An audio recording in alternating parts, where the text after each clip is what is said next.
एक और बड़ी खबर है, बेरूत में आईडीएफ की भीषण बमबारी। एयर स्ट्राइक में हिजबुल्लाह कमांड सेंटर को तबाह कर दिया गया। इस आईडीएफ हमले में हिजबुल्लाह के कई कमांडर मारे गए।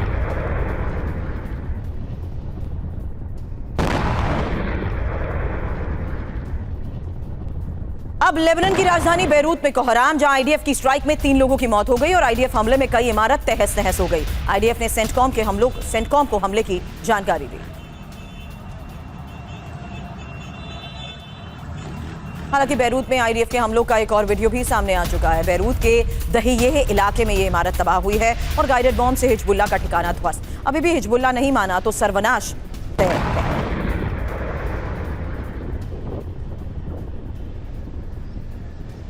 हालांकि बेरूत के बाहरी इलाकों में बमबारी की भी तस्वीर आई। यहां आईडीएफ की स्ट्राइक में भीषण तबाही मची और सड़क पर मलबे का ढेर दिखा। रिहायशी इलाकों में अफरा तफरी का माहौल। नेतन्याहू ने बेरूत पर बमबारी की पुष्टि की है। बड़ी खबर है, हिजबुल्लाह की साइट टारगेट की और इजराइल पर हुए हमलों का जवाब दिया। हिजबुल्लाह को भारी नुकसान। बड़ी खबर यह है कि यूएस ईरान डील के बीच बमबारी भी जारी है और बेरूत के बाहरी इलाकों पर यह बमबारी हुई है। डील में लेबनान में सीज फायर की बात।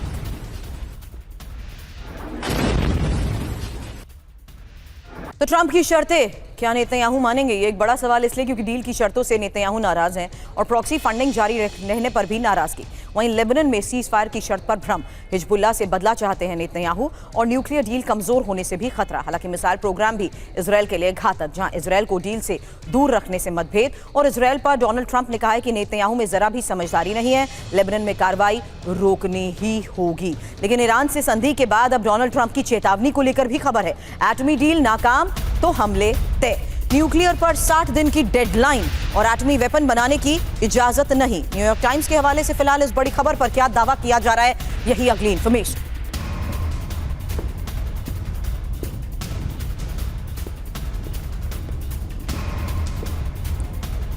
न्यूक्लियर डील नाकाम तो युद्ध तय, ये चेतावनी डोनाल्ड ट्रंप ने दे दी है। हालांकि ट्रंप की 5 धमकियों से संकेत क्या मिल रहे हैं, जहां पहला यूरेनियम पर ईरान मुकरा तो फिर जंग मार, और इसके मायने यह है कि संधि टूटने का डर। जबकि न्यूक्लियर पर 60 दिन की डेडलाइन, जहां ईरान नहीं माना तो भी हमले तय।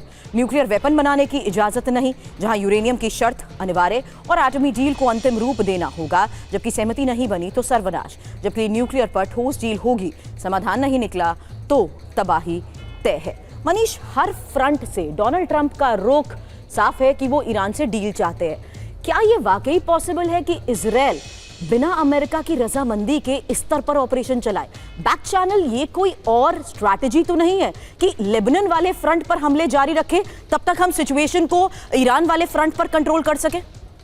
देखिए, मुझे तो एक बात ये समझ में आती है कि जो 450 किलो संवर्धित यूरेनियम था वो कहाँ पर रखा हुआ है। अमेरिका को इसके बारे में पता ही नहीं चल पा रहा, इजराइल को पता ही नहीं चल पा रहा।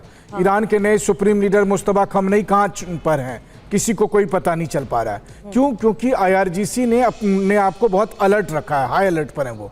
लेकिन एक बार जब आप डील करते हैं और उसके बाद नेगोशिएशन के नाम पे फिर आपको भी मौका मिलता है और कुछ और जानकारी मिलती है ताकि आपको एक्यूरेट पता चल सके कि 450 केजी संवर्धित यूरेनियम है कहाँ, उसको किस कंडीशन में रखा गया है। इसके लिए आप आईएईए को इन्वॉल्व करते हैं। याद करिए, लीबिया प्लान यही तो था, उसमें इसी तरीके से तैयार किया गया था नेगोशिएशन के नाम पर, जिसमें बाद में गद्दाफी ने एक के बाद एक अपने जो परमाणु कार्यक्रम है उसको वापस किया, हथियारों को वापस किया और उसके बाद उसका अंत क्या हुआ। ये सब कुछ अगर आप देखें तो वो कहते हैं ना कि नजदीक का फायदा देखने से पहले दूर का नुकसान देखना चाहिए। ईरान को ये समझना चाहिए कि कहीं ऐसा तो नहीं कि एक जाल बिछाया जा रहा है और उस जाल में वो फंसते जा रहे हैं।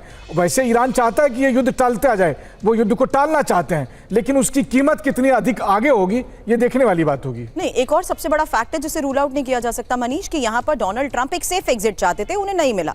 डोनाल्ड ट्रंप एक विक्ट्री एग्जिट चाहते थे, उसकी तो उम्मीद ही खत्म हो गई क्योंकि ईरान अपनी शर्तों के साथ बातचीत कर रहा था। वहीं सबसे बड़ी बात यह है कि अभी भी अगर करार को लेकर बात आ रही है तो खबर अमेरिका से करार में ईरान की बड़ी जीत को लेकर भी है। ईरान में यूरेनियम का संवर्धन जारी रहेगा और ईरान में लो लेवल एनरिचमेंट जारी रहेगा। 3.67% यूरेनियम संवर्धन करता रहेगा ईरान। ट्रंप ने दावा किया था कि एनरिचमेंट नहीं करने देंगे। अब एक और इंफॉर्मेशन, कैसे 14 सूत्री समझौते में परमाणु मुद्दे को टाल दिया गया है और कैसे यूरेनियम संवर्धन पर ईरान की जीत हुई है। हालांकि अमेरिका ईरान एमओयू कितने दिन चलेगा ये एक बड़ा सवाल है, लेकिन इस बीच देखिए कि इन मुद्दों को 60 दिन के लिए टाला गया है, जिसमें महत्वपूर्ण है ईरान का परमाणु कार्यक्रम, महत्वपूर्ण है 440 किलो एनरिच यूरेनियम, वहीं परमाणु केंद्रों की गतिविधियां और IAEA की निगरानी। एक और सबसे बड़ा मुद्दा, क्या ईरान इन मुद्दों पर राजी होगा? ये एक बड़ा सवाल इसलिए क्योंकि यूरेनियम भंडार का सरेंडर, परमाणु प्रोग्राम रोकना, हालांकि इसके बारे में कोई इंफॉर्मेशन नहीं है, जिसको लेकर अभी मनीष ने बड़ी बात कही। ट्रंप की सख्ती का हुआ क्या?